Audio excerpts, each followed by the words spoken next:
ನಮಸ್ಕಾರ ಸ್ನೇಹಿತರೆ. ಶಿವನು ತನ್ನ ಶೇಷನಾಗವನ್ನು ಬಿಟ್ಟ ಸ್ಥಳವಿದು. ಪಾರ್ವತಿ ದೇವಿಗೆ ಅಮರತ್ವ ಕತೆ ಹೇಳಿದ ಸ್ಥಳವಿದು. 2 ಜೋಡಿ ಪಾರಿವಾಳ ಅಮರತ್ವ ಪಡೆದ ಸ್ಥಳವಿದು. ವರ್ಷಕ್ಕೆ 1 ಬಾರಿ ದರ್ಶನ ಕೊಡುವ ಈ ಶಿವಲಿಂಗದ ಪರೀಕ್ಷೆಗೆ ಇಳಿದ ವಿಜ್ಞಾನಿಗಳು ಈ ಅಮರನಾಥ ಗುಹೆಯನ್ನು ಈ ಶಿವಲಿಂಗಕ್ಕೆ ಪರೀಕ್ಷೆ ಮಾಡಲು ಬಂದ ವಿಜ್ಞಾನಿಗಳು ಹೌಹಾರಿ ಹೋಗಿದ್ದರು. ಅಮರನಾಥ ಗುಹೆಯು ಒಬ್ಬ ಮುಸ್ಲಿಮರ ಹುಡುಗ ಕಣ್ಣಿಗೆ ಬಿದ್ದಿತ್ತು.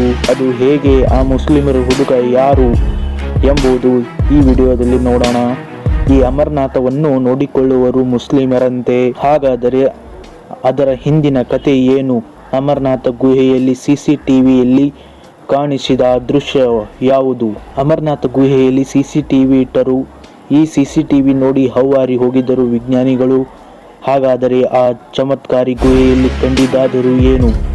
CCTV ದೃಶ್ಯದ ಜೊತೆಗೆ ಅಮರನಾಥ ಗುಹೆಯಲ್ಲಿ ರಹಸ್ಯವನ್ನು ಬಿಚ್ಚಿಡುತ್ತೇವೆ.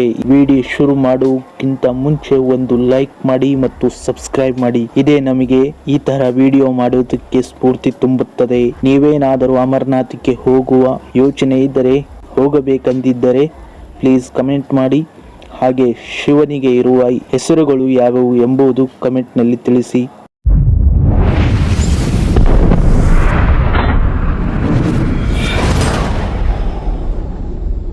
ಅಮರನಾಥ ಗುಹೆಯಲ್ಲಿರುವ ಬಾಬಾ ಬರ್ಫಿನ ಶಿವಲಿಂಗವು ಇಂದಿಗೂ ಪೂರ್ಣ ಗಾತ್ರವನ್ನು ಪಡೆದುಕೊಂಡಿದೆ. ಜೊತೆಗಷ್ಟೇ ಬಾಬಾ ಬರ್ಫಿನಿಯ ಲಿಂಗವು ಚಿತ್ರವು ಅನಾವರಣಗೊಂಡಿದೆ. ಹಿಮದಿಂದ ಕೂಡಿದ ಶಿವಲಿಂಗವನ್ನು ಅಲ್ಲಿ ನೋಡಬಹುದು. ಅಲ್ಲಿನ ಭಕ್ತರು ಭಕ್ತಿಯಿಂದ ಬರ್ಫಿನಿಯಾ ಎಂದು ಕರೆಯುತ್ತಾರೆ.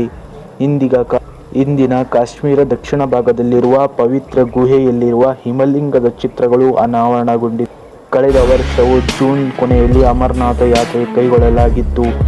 ಆದರೆ ಈ ವರ್ಷ ಯಾವಾಗ ಯಾತ್ರೆ ಆರಂಭವಾಗುವುದು ಎನ್ನುವುದರ ಕುರಿತು ಸ್ಪಷ್ಟನೆ ಇಲ್ಲ. ಈ ಗುಹೆಯನ್ನು ಸಂಬಂಧಿಸಿದಂತೆ ಸಾಕಷ್ಟು ರಹಸ್ಯಗಳಿವೆ, ಮಹತ್ವವಿದೆ ಹಾಗೂ ಐತಿಹಾಸಿಕ ಹಿನ್ನೆಲೆಯೂ ಕೂಡ ಇದೆ. ಪರಶಿವನು ತನ್ನ ಪತ್ನಿ ಪಾರ್ವತಿಗೆ ಅಮರತ್ವದ ಕಥೆಯನ್ನು ಹೇಳಿದ ಸ್ಥಳ ಇದಾಗಿದೆ ಎಂದು ಹೇಳಲಾಗಿದೆ. ಶಿವನು ತನ್ನ ಅಮರತ್ವವನ್ನು ರಹಸ್ಯಗಳ ಬಗ್ಗೆ ತಾಯಿ ಪಾರ್ವತಿಗೆ ಇದೇ ಗುಹೆಯಲ್ಲಿ ಹೇಳಿದ್ದಾನೆಂಬ ನಂಬಿಕೆ ಕೂಡ ಇದೆ.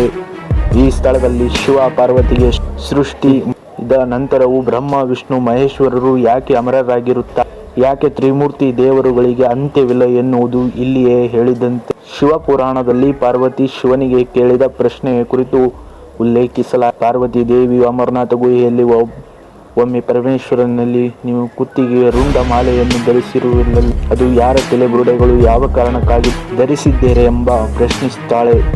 ಆಗ ಶಿವನು, ನೀವು ಎಷ್ಟು ಬಾರಿ ಈ ಬ್ರಹ್ಮಾಂಡದಲ್ಲಿ ಜನಿಸುತ್ತೀರೋ ಹಾಗೂ ನೀವು ಎಷ್ಟು ಬಾರಿ ಸಾವನ್ನಪ್ಪುತ್ತೀರೋ ಆ ಸಮಯದಲ್ಲೆಲ್ಲ ನನ್ನ ಕುತ್ತಿಗೆಯಲ್ಲಿರುವ ರುಂಡಗಳು ಬೆಳೆಯುತ್ತವೆ ಎಂದು ಪಾರ್ವತಿಗೆ ಪ್ರಶ್ನೆಗೆ ಉತ್ತರ ನೀಡುತ್ತಾನೆ. ಶಿವನ ಉತ್ತರಕ್ಕೆ ಆಶ್ಚರ್ಯಗೊಂಡ ಪಾರ್ವತಿಯು, ನೀವು ಮಾತ್ರ ಅಮರರಾಗಿದ್ದೀರಿ, ಆದರೆ ನಾನೇಕೆ ಇನ್ನೂ ಅಮರನಾಗಿಲ್ಲ ಎಂಬ ಪ್ರಶ್ನೆ ಕೇಳಿದಳು.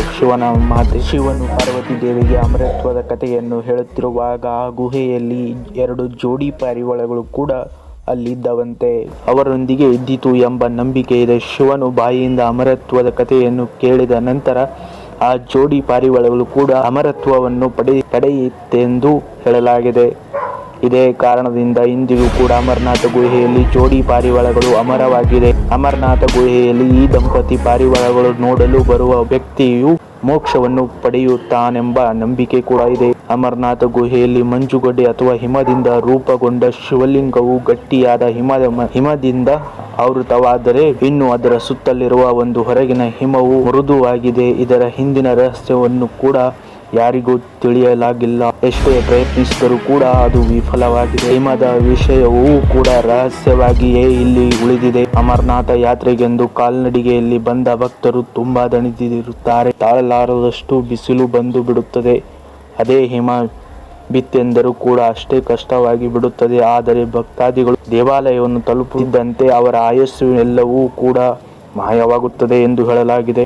ಕಾಲ್ನಡಿಗೆಯಲ್ಲಿ ಬಂದ ಭಕ್ತರು ಆಯಾಸವು ಇದ್ದಕ್ಕಿದ್ದಂತೆ ನಿವಾರಣೆಯಾಗಲು ಕಾರಣವೇನೆಂಬುದರ ಹಿಂದಿನ ರಹಸ್ಯವು ಕೂಡ ಹಾಗೆ ರಹಸ್ಯಮಯವಾಗಿಯೇ ಉಳಿದಿದೆ. ಪಾರ್ವತಿಗೆ ಅಮರನಾಥ ಗುಹೆಯ ಅಮರತ್ವದ ರಹಸ್ಯ ತಿಳಿಸುವ ಮೊದಲು ಶಿವನು ತನ್ನ ಕುತ್ತಿಗೆಯಲ್ಲಿದ್ದ ಶೇಷನಾಗವನ್ನು ಶೇಷನಾಗ ಸರೋವರದಲ್ಲಿ ತನ್ನ ಚಿಗಟುಗಳ ಪಿಸ್ಸು ಟಾಪ್ನಲ್ಲಿ ಅನಂತನಾಗವನ್ನು ಅನಂತನಾಗದಲ್ಲಿ ಹಾಗೂ ಹಣೆಯ ಮೇಲಿದ್ದ ಶ್ರೀಗಂಧ ಚಂದನಾಭಡಿಯಲ್ಲಿ ಬಿಟ್ಟನೆಂಬ ನಂಬಿಕೆ ಕೂಡ ಇದೆ.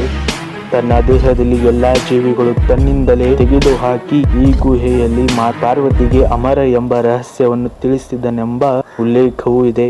ಒಂದು ದಿನ ಬೂಟ್ ಮಲ್ಲಿಕ್ ಎಂಬ ಮುಸ್ಲಿಂ ಗುರಿ ಕಾಯುವವನು ಕುರಿಗಳನ್ನು ಮೇಯಿಸುತ್ತಾ ತಾನು ಉಳಿದುಕೊಂಡಿದ್ದ ಸ್ಥಳದಿಂದ ತುಂಬಾ ದೂರ ಹೋದನು. ಬೂಟ್ ಮಲ್ಲಿಕ್ ಸ್ವಭಾವತಃ ಬಹಳ ಸಭ್ಯ ದಯ ಹೊಂದಿದ್ದವನು ಹಾಗೂ ತುಂಬಾ ಬಡವನಾಗಿದ್ದನು. ಅವನ ಕುರಿಯನ್ನು ಮೇಯಿಸುತ್ತಾ ಪರ್ವತವನ್ನೇರಿದಾಗ ಅಲ್ಲಿ ಸನ್ಯಾಸಿಯೊಬ್ಬನು ಭೇಟಿಯಾದನು. ಆಗ ಸನ್ಯಾಸಿಯು ಬೂಟ್ ಮಲ್ಲಿಕ್ನಿಗೆ ಕಲ್ಲಿನಿಂದಲೂ ತುಂಬಿದ ಪಾತ್ರವನ್ನು ನೀಡುತ್ತಾನೆ. ಬೂಟ್ ಮಲ್ಲಿಕ್ಕಿಗೆ ಆ ಪಾತ್ರೆಯನ್ನು ನೋಡಿದಾಗ ಅದರಲ್ಲಿ ಕಲ್ಲಿದ್ದಲಿನ ಬದಲು ಚಿನ್ನವಿದ್ದಿತು. ನಂತರ ಬೂಟ್ ಮಲ್ಲಿಕ್ ಆ ಸನ್ಯಾಸಿಗೆ ಧನ್ಯವಾದಗಳನ್ನು ಹೇಳಲು ಬರುತ್ತಾನೆ. ಆದರೆ ಆ ಸನ್ಯಾಸಿಯು ಅಲ್ಲಿ ಕಾಣಿಸುವುದಿಲ್ಲ. ಅವರ ಬದಲು ಆ ಸ್ಥಳದಲ್ಲಿ ಒಂದು ಗುಹೆ ಕಾಣಿಸಿತು.